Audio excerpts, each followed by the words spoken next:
दोस्तों नमस्कार। मौसम बदल रहा है, लेकिन इस बदलते मौसम की जानकारी आपको संसद के भीतर दिखाई नहीं देगी। वहां तो खूब रोशनी है, खूब ठंडी हवा है, आसमान दिखाई देता नहीं है, जमीन भी कारपेट से ढकी हुई है।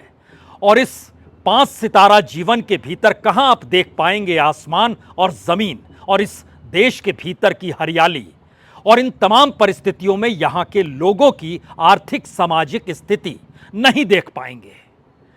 तो क्या पहली बार संसद के भीतर का माहौल भी अब बदलने लगा है?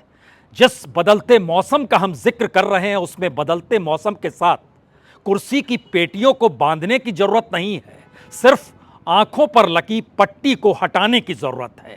सिर्फ आपको अपने कानों के भीतर जो रुई आपने ठूस रखी है, अब उसको हटाकर सही मायने में इस आसमान तले जो आवाजें उठती हैं उसे सुनने की जरूरत है।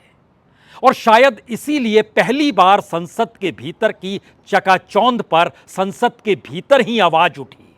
और आवाज किसी दूसरे ने नहीं उठाई, जो इस देश को नाप चुका है, समझ चुका है इस देश की हकीकत क्या है। अब वो समझ चुका है कि मौजूदा मोदी सत्ता की हकीकत क्या है।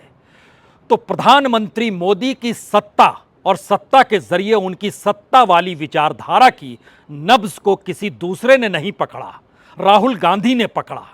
और पार्लियामेंट के भीतर ही जब पहली बार इसका एहसास कराया कि एक शानदार जगह है, नई संसद सज धज कर है, चारों तरफ बल्ब चुंधिया रहे हैं, ठंडी हवा एसी की बह रही है, आसमान देख नहीं सकते हैं लेकिन पांव तले बहुत अच्छी कारपेट बिछी हुई है, तमाम जगहों पर नक्काशी की हुई है। और खुद बीजेपी के सांसद घूम घूम कर बताते हैं, देखिए इस कारीगरी में भारत की संस्कृति झलकती है। लेकिन भारत की संस्कृति जिस खुले आसमान तले और नंगी जमीन पर झलकती और समझी जा सकती है, वहां पर सत्ता के पांव पड़ते नहीं हैं या वो बचना चाहती है। राहुल गांधी ने पार्लियामेंट के भीतर इन्हीं बातों को खुले तौर पर जब कहा तो शायद कोई इसका मतलब समझ नहीं पाया कि संसद के भीतर से अब भारत को या इंडिया को आप नहीं देख सकते हैं। और बीते 9 बरस से जो सत्ता की खातिर वोट बैंक की मशक्कत बीजेपी ने की, खुद प्रधानमंत्री मोदी ने की। और 9 बरस के बाद इसी संसद के विशेष सत्र में जब सवाल उसी वोट बैंक का आया तो प्रधानमंत्री के जमीन तले से जमीन नहीं खिसकी बल्कि एक और कारपेट बिछा दी गई। और इस बात का एहसास कराया गया कि देखिए, कांग्रेस के वक्त ये सब नहीं होता था, तो मौजूदा वक्त में आप और कांग्रेस क्यों इस बात का जिक्र करते हैं। जिक्र यहां पर ओबीसी का है। इस देश ने पहली बार 2014 में खुले तौर पर जाना, जब बीजेपी के अध्यक्ष अमित शाह उस वक्त थे। उन्होंने कहा इस देश को पहला ओबीसी प्रधानमंत्री मिला है। हालांकि वो भूल गए थे उस दौर में कि देवगौड़ा भी थे ओबीसी और चौधरी चरण सिंह भी थे। बाद में बहुत सारे लोगों ने उन्हें बताया, पहला मत कहिए, ये कहिए कि सबसे ताकतवर ओबीसी नेता निकल कर आया है। तो इसी की धुन में सभी समा गए। और उसके बाद बीजेपी के भीतर के घटनाक्रम बतलाते हैं कि कल तक जो आरएसएस जिस विचारधारा पर चलती थी, बीजेपी जो अपने तौर पर आरएसएस की विचारधारा को एक आदर्श स्थिति मानती थी, सत्ता के लिए समूची राजनीति बदल गई। और ओबीसी की धारा बीजेपी के भीतर और संघ के भीतर इस तरीके से मजबूत होती चली गई कि हर जगह सिर्फ एक ही नाम आता था, ओबीसी वो है या नहीं है। और बिहार हो, उत्तर प्रदेश हो, झारखंड के भीतर की स्थिति हो, मध्य प्रदेश के भीतर की स्थिति हो, महाराष्ट्र के भीतर की स्थिति हो या तमिलनाडु में भी राजनीतिक जमीन पाने की सोच बीजेपी के भीतर झलक रही हो, सब जगह ओबीसी नेताओं को खोजा जा रहा है। क्यों खोज रहे हैं ओबीसी नेताओं को? और दूसरा सवाल था कि क्या जिसके लिए विशेष सत्र बुलाया गया वह सिर्फ इंडिया के डर से बुलाया गया, जिस तरीके से पहले इंडिया के डर की वजह से भारत शब्द को हावी करने की कोशिश की गई। अलग अलग वक्त में अलग अलग मुद्दों को लेकर क्या ये सरकार इस दौर में चुनावी दौड़ से पीछे खिसकती जा रही है और वो डरने लगी है? महिला आरक्षण के भीतर ओबीसी महिलाओं को आरक्षण अलग से ना दिया जाए, यह इसलिए नहीं है क्योंकि कांग्रेस के वक्त नहीं था। तो एक क्षण के लिए बदलती राजनीति और बदलते राजनीतिक मौसम को जरा परख लीजिए। एक वक्त कांग्रेस ओबीसी के खिलाफ हुआ करती थी। वो मंडल के बाद की राजनीति का दौर था और उसी की परिस्थिति है कि बिहार और यूपी में मंडल से निकली हुई राजनीति ने पैर पसारे और सत्ता उनके हाथ में आ गई। इस बात को बीजेपी ने बाखूबी समझा और उसने जो सोशल इंजीनियरिंग की उसमें ओबीसी का जिक्र तो होता था, लेकिन खुले तौर पर ओबीसी का जिक्र प्रधानमंत्री मोदी के आने के बाद किया गया और एक के बाद एक इस देश के भीतर में हर जगह ओबीसी की मौजूदगी होनी चाहिए। ये पाठ सिर्फ बीजेपी के भीतर नहीं रेंगा, बल्कि चुनावी रैलियों में खुले तौर पर प्रधानमंत्री मोदी ये कहने से नहीं चूकते थे, ओबीसी चाहिए माइनस यादव, दलित चाहिए माइनस जाटव, क्योंकि तब मायावती ठसक के साथ खड़ी थी। लेकिन मौजूदा वक्त में मायावती की राजनीति कहीं सिकुड़ गई है। लेकिन इस दौर में इंडिया बना तो ओबीसी के तमाम वोट बैंक अगर उसके साथ चले जाएंगे तो कुछ सवाल बड़े होंगे। लेकिन हमने कहा ना, राजनीति के साथ बदलते राजनीतिक मौसम को भी समझिए। एक वक्त आरएसएस आरक्षण के खिलाफ थी, आज वो आरक्षण के पक्ष में है, खुलकर पक्ष में है और वो बताती है कि 200 वर्षों से क्या कुछ इस देश में कैसे शोषण हुआ है पिछड़ा तबके को लेकर। एक वक्त ओबीसी के खिलाफ कांग्रेस हुआ करती थी। एक वक्त जब संसद के भीतर महिला आरक्षण कांग्रेस के दौर में आ रहा था, तब जो सवाल समाजवादी पार्टी खड़ा करती थी, आज वही समाजवादी पार्टी कांग्रेस के साथ खड़ी है। उसे भी इस राजनीतिक दौर में समझ में आ गया कि किसे हराना है और किसको हराकर अपनी राजनीति बचाई जा सकती है। इस बदलती राजनीतिक परिस्थिति के भीतर क्या बीते 9 बरस से जो मशक्कत बीजेपी करती आ रही थी, उसमें पहली बार उससे बड़ी चूक महिला आरक्षण को लेकर तो नहीं हो गई। एक ऐसी चूक जिसमें अब ओबीसी का वोट उसके पक्ष में आएगा या नहीं आएगा, इस सवाल को लेकर उसके भीतर इतने सवाल उठ खड़े हुए हैं कि संसद सत्र अब खत्म होते ही सबको दौड़ा दिया गया अपनी अपनी कॉन्स्टिट्यूएंसी में, जितने भी सांसद हैं, जो भी जहां पर विधायक हैं, और एक ही बात का जिक्र करें कि इस देश में महिलाओं का हिमायती कोई है तो इस देश के प्रधानमंत्री नरेंद्र मोदी हैं। उसमें आप एससी, एसटी और ओबीसी का भी जिक्र मत कीजिए, महिलाओं का जिक्र कीजिए, क्योंकि महिला वोट बैंक अगर बीजेपी के साथ खड़ा हो जाएगा तो फिर ओबीसी का वोट बैंक कोई मायने नहीं रखेगा। लेकिन क्या यह डर वाकई बड़ा हो चला है बीजेपी के भीतर? दूसरा बड़ा सवाल था कि जब आपने विशेष सत्र को बुलाया तो आपके जहन में क्या रेंग रहा था? क्या वाकई राहुल गांधी ने जो सवाल ओबीसी को लेकर किए और इस दौर में संसद का विशेष सत्र बुलाने के लिए प्रधानमंत्री पर सीधा कटाक्ष किया, क्या उसका जवाब कोई दे पाने की स्थिति में है? या पहली बार राहुल गांधी और कांग्रेस दोनों समझ गए कि इस देश के भीतर में बदलते राजनीतिक हालात में कहां पर खड़े होना है और अपने किस बयान के जरिए कौन सी राजनीति को साधना है जिसके जरिए चुनावी जीत मिल सकती है और सामने वाला हार सकता है। अब यह खुले तौर पर पूरा मैदान खुल गया है। जरा समझने की कोशिश कीजिए, इस देश में सेक्रेटरी लेवल पर 90 सेक्रेटरी की लिस्ट राहुल गांधी ऐसे हाथ में लेकर खड़े होते हैं पन्नों के जरिए ये बताने के लिए कि देखिए इन पन्नों के भीतर 90 में से सिर्फ 3 ओबीसी हैं। एसटी और एससी का जिक्र भी मत कीजिए, उनके लिए भी जो सीटें निर्धारित है, जो नौकरियां निर्धारित है, उसको भी दे पाने की स्थिति में मौजूदा सरकार नहीं है, हर संस्थान में नहीं है। ये एक फैक्ट है। आरक्षण तो है, पद भी निर्धारित है, लेकिन वहां पर व्यक्ति की नियुक्ति नहीं है।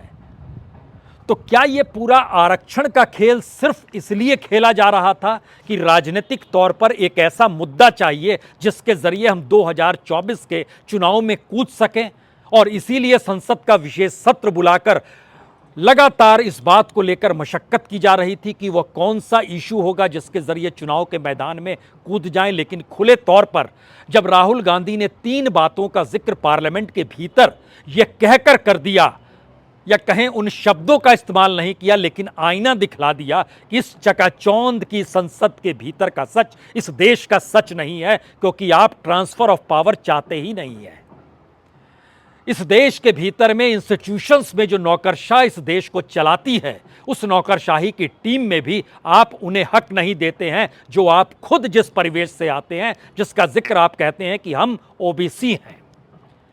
और तीसरी बात, जो भी ऐलान होता है उस ऐलान के साथ उस दौर में जो राजनीति चल रही होती है उससे आप डर जाते हैं। तो एक क्षण के लिए पहला मुद्दा ओबीसी का उठाइए, क्योंकि इस देश के भीतर में अलग अलग राज्यों में कितनी बड़ी तादाद ओबीसी की है। अगर वह वोट बैंक के तौर पर बीजेपी को डर लगने लगा है कि अब यह बात बाहर जानी नहीं चाहिए कि महिला आरक्षण को लेकर समूचा विपक्ष साथ तो दे रहा है, लेकिन एक ही सवाल पर अटका हुआ है, वह ओबीसी का सवाल है, तो क्या ओबीसी के हक में बीजेपी नहीं है जब समूचा विपक्ष साथ में खड़ा है? बिहार के भीतर 62% ओबीसी की मौजूदगी है, जो अलग अलग माध्यमों से हमारी टीम ने कलेक्ट किया। उसमें 2011 का सेंसस है।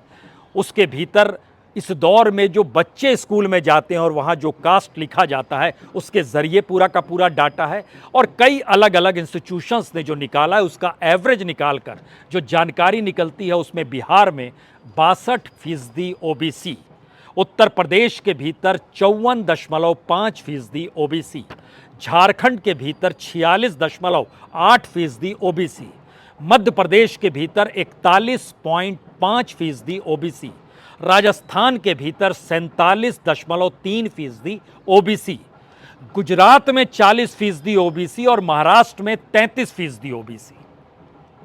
और अगर आप दक्षिण भारत में चले जाइएगा तो वहां भी ओबीसी की तादाद बहुत ज्यादा है।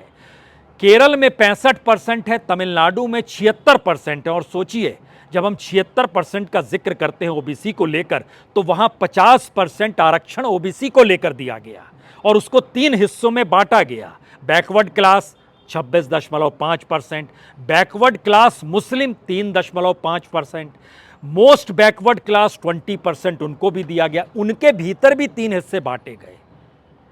तो तमिलनाडु की राजनीति के भीतर बीजेपी कैसे घुस पाएगी?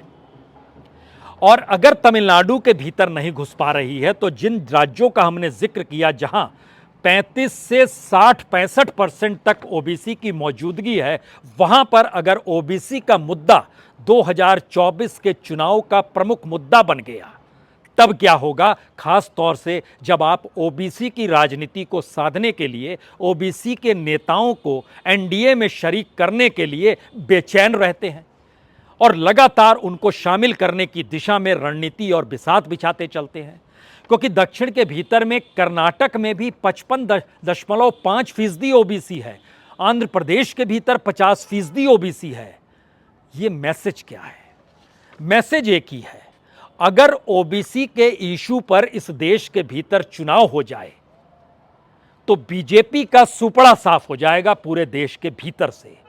जहां जहां जिन जिन राजनीतिक प्रयोग के जरिए वो अपनी राजनीति को आगे बढ़ाने के लिए सोशल इंजीनियरिंग करती है या जातीय राजनीति को आगे बढ़ाती है, वहां वहां उसका बंटाधार।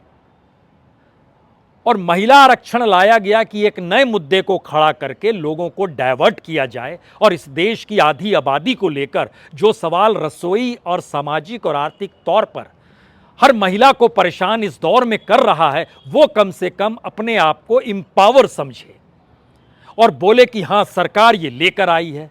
लेकिन इसका दूसरा हिस्सा कहीं ज्यादा खतरनाक है, क्योंकि अगर अब ये खुले तौर पर सरकार मान चुकी है, जो मान ही चुकी है पार्लियामेंट के भीतर में, जहां पर वो कह रही है 2029 से पहले तो बिल्कुल नहीं। जबकि सवाल सिर्फ इतना है कि मौजूदा वक्त में जो पार्लियामेंट चल रही है उसमें आप 1/3 महिलाओं के हिस्से में डाल दीजिए और बाकी को कह दीजिए कि हाँ, वो धीरे धीरे चीजें होंगी, लेकिन हमने मैसेज पूरा किया, हमने 1/3 यानी 33% आरक्षण महिलाओं को दे दिया पार्लियामेंट के भीतर। और उसके बाद शुरुआत हो जाएगी इस देश के भीतर, जो फिर सेंसस होगा, जो फिर डिलिमिटेशन होगा, जो भी होगा। तो क्या सरकार इस बात से भी डर रही है कि इस दौर में जो महिलाओं के सामने घर चलाने को लेकर मुश्किल हालात हैं, उसमें अब वो क्या करे? यह सवाल अगर पहला सबसे बड़ा राजनीतिक तौर पर सत्ता को चेता रहा है, तो इसका दूसरा हिस्सा यह भी है, पहली बार जो प्रधानमंत्री मोदी ने बीते 9 बरस में अपने वोट बैंक को बनाने की मशक्कत की और आरएसएस तक को कह दिया कि आप अपने यहां जो जिले तक में नियुक्ति करते हैं उसमें ध्यान दीजिए कि ओबीसी को स्पेस मिलना चाहिए, वहां जरूरी नहीं है कि ब्राह्मणों को स्पेस मिले। और एक के बाद एक, चाहे उत्तर प्रदेश हो, गुजरात हो, महाराष्ट्र हो, मध्य प्रदेश हो, एक झटके में ओबीसी की एक लंबी कतार आरएसएस के भीतर भी आकर खड़ी हो गई है। तो यह राजनीतिक तौर पर बदलाव है या राजनीतिक मौसम का बदलाव है कि आरएसएस ने भी अपनी पूरी विचारधारा बीजेपी के पास सत्ता बरकरार रहे या मोदी प्रधानमंत्री बने रहे, इसीलिए करने की शुरुआत की। यह उसका एक छोटा हिस्सा है। बड़ा हिस्सा यह है कि 2025 में, जो 2024 से ही शुरू हो जाएगा, आरएसएस के 100 बरस। आरएसएस अपने तौर पर इस देश में खुद के राजनीतिक प्रयोग अभी तक राजनीतिक शुद्धिकरण के जरिए करती थी कि राजनीति में जो जाए उसका शुद्धिकरण हम कर दें और बतलाएं कि आदर्श पॉलिटिक्स क्या होती है। लेकिन पहली बार आरएसएस की अब पूरी ट्रेनिंग बीजेपी की पूरी सत्ता की फिलॉसफी को ही आरएसएस की विचारधारा के तौर पर आत्मसात करते हुए आने वाले वक्त में आरएसएस कैसे बीजेपी के साथ और राजनीतिक सत्ता के साथ मिलकर काम करे जिससे किसी भी मुद्दे पर कोई टकराव की परिस्थिति ना हो, यह भी पहली बार अपने तौर पर अब 100 बरस में निकल कर आने वाला है। तो क्या इस देश के भीतर में एक बड़ा राजनीतिक बदलाव या राजनीतिक परिस्थितियों का अंतर प्रधानमंत्री मोदी और गृह मंत्री अमित शाह की उस राजनीतिक बिसात पर ही रेंगने लगा है जिसको वो सोचते रहे कि यह हमारे अनुकूल हो जाएगा और एक झटके में चीजें पलटने लगी। यहां पर राहुल गांधी का और जिक्र इसलिए जरूरी है क्योंकि कांग्रेस की राजनीति भी अभी तक इस देश की जमीनी हकीकत से बचती थी। किसने हिम्मत की कि पार्लियामेंट के भीतर खड़ा होकर कहे कि यह चकाचौंध तो ठीक है लेकिन इस देश के लिए अनुकूल नहीं है? किसमें इतना दम था कि नई नई पार्लियामेंट के भीतर खड़ा होकर कहे कि आप जिन बातों को दिखाना चाहते हैं उसमें ट्रांसफर ऑफ पावर है ही नहीं, आप तो सत्ता पे कब्जा किए हुए हैं और चाहते ही नहीं है कि सत्ता आपके हाथ से किसी भी तरीके से फिसले। मौसम बदल रहा है, बादल घने हो रहे हैं। राजनीतिक तौर पर 2024 की बिसात मौजूदा मोदी सत्ता को डिगाने लगी है और ये डिगाना अपने घर के भीतर भी है और घर के बाहर भी है। ऐसी राजनीतिक परिस्थिति आएगी ऐसा सोचा नहीं गया था और शायद इसीलिए 8-10 मुद्दे इस दौर में इतने बड़े हो चले हैं जो पार्लियामेंट के भीतर की बहस को भी कमजोर साबित कर देते हैं। क्या वाकई यह संभव था कि इस देश के भीतर में मणिपुर सरीखी घटना हो और प्रधानमंत्री खामोश रहें? क्या वाकई यह संभव था कि इस देश के भीतर में एक बड़ा कॉरपोरेट घोटाला हो और प्रधानमंत्री खामोश रहें? क्या वाकई यह संभव था कि इस देश में अंतर्राष्ट्रीय महिलाओं के साथ यौन शोषण हो और वो भी बीजेपी सांसद पर आरोप लगे और प्रधानमंत्री खामोश रहें? क्या यह संभव था कि इस देश के भीतर में पहली बार 13 लाख करोड़ रुपए कॉरपोरेट जो बैंक से लेकर फरार हो गई उसको माफी दे दी जाए और प्रधानमंत्री उल्टा कहने लगे कि बैंक देखिए लाभालाभ की स्थिति में है? क्या वाकई यह संभव था कि इससे पहले मंडल और कमंडल दोनों को एक साथ लेकर बीजेपी चलने की परिस्थिति में खड़ी हो जाए जो मौजूदा वक्त में वह इसलिए खड़ी है क्योंकि उसको पता है सामने वाले की ताकत बड़ी हो चली है तो उसमें सेंध लगाने के लिए उसी के मुद्दे के साथ आप खड़े हो जाइए। क्या पता था इस बात का? क्या वाकई जानकारी थी कि इस देश की आर्थिक परिस्थिति ऐसी हो जाएगी जहां पर नौकरियां तो दूर की बात है, 2 जून की रोटी मुहैया भी अगर सरकार नहीं कराएगी तो इस देश के भीतर में लोगों का आक्रोश सड़क पर आ जाएगा। उसको किसी भी हालत में थामना है तो उसको गरीब कल्याण के नाम से ही सही लेकिन 5 किलो अनाज के जरिए उस गुस्से को थाम दीजिए। क्या किसी ने यह सोचा था? क्या वाकई इस देश के भीतर किसी ने सोचा था कि जो तमाम इंस्टीट्यूशंस हैं उन इंस्टीट्यूशन का जो काम है वो अपना कामकाज छोड़ देंगे और प्रधानमंत्री चुप्पी थामे रहेंगे? क्या वाकई किसी ने सोचा था कि करप्शन को लेकर जो प्रधानमंत्री बोलता रहा हो कि ना खाऊंगा ना खाने दूंगा, वो तमाम खाने वालों को अपने साथ ले आए और महाराष्ट्र के भीतर तो खुल्लम खुल्ला 15 दिन के भीतर कायाकल्प हो जाए। कल तक जिस पे आरोप लगा रहे थे आज उसको साथ लेकर उसकी पूरी फाइल बंद करवा दें, क्या किसी ने ऐसा सोचा था? और अगर ये सारी बातें नहीं सोची थी तो इसका अंत क्या उस चकाचौंध की पार्लियामेंट में होगा जहां पर 900 करोड़ की पार्लियामेंट बनाकर इस बात का खुले तौर पर ऐलान किया जाता है कि हम दुनिया के सबसे बड़े लोकतांत्रिक देश हैं और इतना शानदार चबूतरा हमने इस देश के भीतर में बनाया है जिस पे कोई भी गर्व करे और यहां आकर लोकतंत्र को जी ले। क्या यह स्थिति देश के भीतर की है? ये सारे सवाल पहली बार इस संसद के विशेष सत्र के दौर से इसलिए निकल रहे हैं क्योंकि अभी तक प्रधानमंत्री जिन बातों का ऐलान करते थे उसमें संसद शामिल नहीं होती थी। पहली बार संसद भी शामिल है, संसद का विशेष सत्र भी शामिल है, नई पार्लियामेंट भी शामिल है। इस देश के भीतर में राष्ट्रपति भी उस बहस का हिस्सा है जहां पर इस देश के राष्ट्रपति को अभी तक आमंत्रित किसी भी प्रोटोकॉल के तहत उस पार्लियामेंट में नहीं किया गया जिस पार्लियामेंट की चकाचौंध में पूरी सत्ता मदमस्त हो गई। और संयोग से राष्ट्रपति महिला भी है और महिला बिल पे आप चर्चा भी करना चाहते हैं और नहीं भी लाना चाहते हैं। आप इस देश के आदिवासियों को लेकर वनवासी के तौर पर आरएसएस काम करती रह गई, लेकिन महिला आदिवासी वह राष्ट्रपति उसको लेकर भी खामोशी बरत रहे हैं। ये सारे सवाल प्रधानमंत्री ने जो तीर फेंका क्या वो उल्टा तो नहीं पड़ गया? और अगर उल्टा पड़ गया है तो क्या वाकई आप कहीं के नहीं रहे? और अगर कहीं के नहीं रहे तो क्या इस दौर में सबसे बड़ी बात यह हो चली है कि कल तक इस देश की राजनीतिक सत्ता जो जनता की नब्ज को पकड़ती थी, पहली बार राहुल गांधी ने सत्ता की उस नब्ज को पकड़ लिया कि दरअसल आपकी नब्ज सिर्फ दिखाने की है, बताने की है, ऐलान करने की है, इस देश में चीज़ों को लागू करने की नहीं है। और यह खुला खेल अब 2024 के लिए पूरा मैदान खुल चुका है। और इसीलिए अब आप कल के बाद से इस देश के अलग अलग हिस्सों में बीजेपी के सांसदों को और प्रधानमंत्री की शुरुआत बनारस से जो उनकी रैली होगी उसमें आपको सुनाई देगा महिला आरक्षण, महिलाओं का हित, महिला एक वोट बैंक और महिला सभी बीजेपी के साथ। क्योंकि इसके भीतर जब आप घुसेंगे तो आप फंसते चले जाएंगे। वो सवाल एससी का हो, एसटी का हो, ओबीसी का हो, पासमानदा समाज का हो, एक वक्त के 3 तलाक का हो, कोई भी सवाल हो, अगर इस दौर में दांव उल्टा पड़ चुका है तो मतलब बहुत साफ है कि 2024 को लेकर सत्ता की सांसें फूल रही हैं और वो संसद के बाहर निकलकर खुले आसमान को देखने को तैयार नहीं है कि मौसम बदल रहा है। बहुत बहुत शुक्रिया, बहुत बहुत शुक्रिया।